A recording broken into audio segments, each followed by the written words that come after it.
మా తండ్రికి ఎలాగే సువార్త ఎవరో చెప్తే యేసుక్రీస్తు ప్రభు దగ్గరికి వస్తే ఖచ్చితంగా నీ కుమారుడు బాగుపరచబట్టదు అని అంటే అలాగే తిరుగుతూ ఉన్నారు. ఎక్కడ మీటింగ్ అంటే అక్కడ తీసుకెళ్తా ఉన్నారు.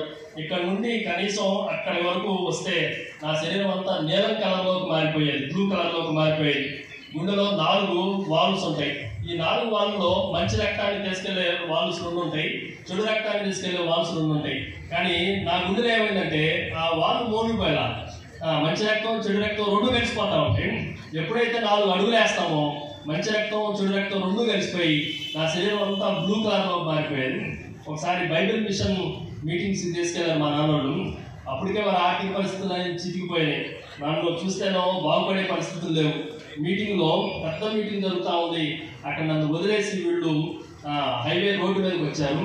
వచ్చిన తర్వాత రోడ్డు మీద చాలా మంది అడుక్కునే వాళ్ళు కనిపిస్తే మా నాన్న ప్రాణం చినుక్కుమని నా కొడుకు పరిస్థితి ఎలాగ అయిపోతుందేమో అని మరలా వెనక్కి వచ్చి తిరిగి వచ్చి వెతుక్కుంటా నన్ను మొత్తానికి తీసుకొని కౌగులించుకొని 89వ సంవత్సరంలో ఆపరేషన్ జరిగినప్పుడు హైదరాబాద్లో హెబ్రోన్ చర్చి అని భక్సింగ్ అప్పుడు బ్రతికే ఉన్నారు. ఆ చర్చిలో వెళ్ళి మా నాన్న తీర్మానం చేసుకోడు, నా కుమారుడు బ్రతికితే నేను సేవ చేస్తాను, నా కుమారుడు కూడా సేవ చేస్తుందని. ముందు రోజు ఒక ఫోటో దిగాం మా నాన్న నేను మా అమ్మ. ఆ ఫోటో చాలా అందంగా వచ్చింది. మా నాన్న అనుకున్నట్ట ఇంత అందంగా వచ్చింది, వీడు చనిపోతాడు, వీడు బ్రతకడు అనుకొని ఏదేమైనా ప్రార్థనలో ఫలితం ఉంది, దేవుడిలో ఫలితం ఉంది అని ప్రార్థన చెప్పినట్లుగా 19 మంది నాతో పాటు అప్పటికి 4 సంవత్సరాల వయసు ఉన్న వారందరికీ ఆపరేషన్ చేశారు. ఆపరేషన్ చేసిన తర్వాత కరెంటు పోయింది. ఇప్పుడులాగా వెంటనే జనరేటర్స్ ఏమీ లేవు.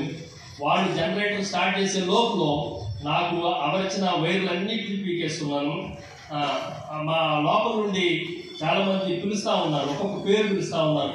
ఏమని పిలుస్తున్నారంటే పలానా వాడిని రమ్మనండి, వాడు చనిపోయాడు, పేరెంట్స్ తీసుకెళ్ళండి. మా నాన్న వెనకుండి ప్రార్థన చేసుకుంటా ఉన్నాడు, మా అబ్బాయిని పిలవకూడదు, ఒకవేళ పిలిచారు అంటే ఖచ్చితంగా అతడు కూడా చనిపో. ఈ లోపల పిలిచారు, నా పేరు కూడా పిలిస్తే మా నాన్న కంగారు పడి వచ్చేసాడు. అయ్యా మీ అబ్బాయికి ఏమవ్వలేదు కానీ వైర్లన్నీ పీకేసుకున్నాడు, మీరు ప్రార్థన చేసుకుంటారో మీ ఇష్టదైవాన్ని కోరుకుంటారో ఏం చేసుకుంటారో చేసుకోండి అని చెప్పిన తర్వాత మరలా అవన్నీ అమర్చగా 19 మందిలో 18 మంది పిల్లలు, నా వయసు పిల్లలు చనిపోతే నేను ఒక్కడే బ్రతికాను.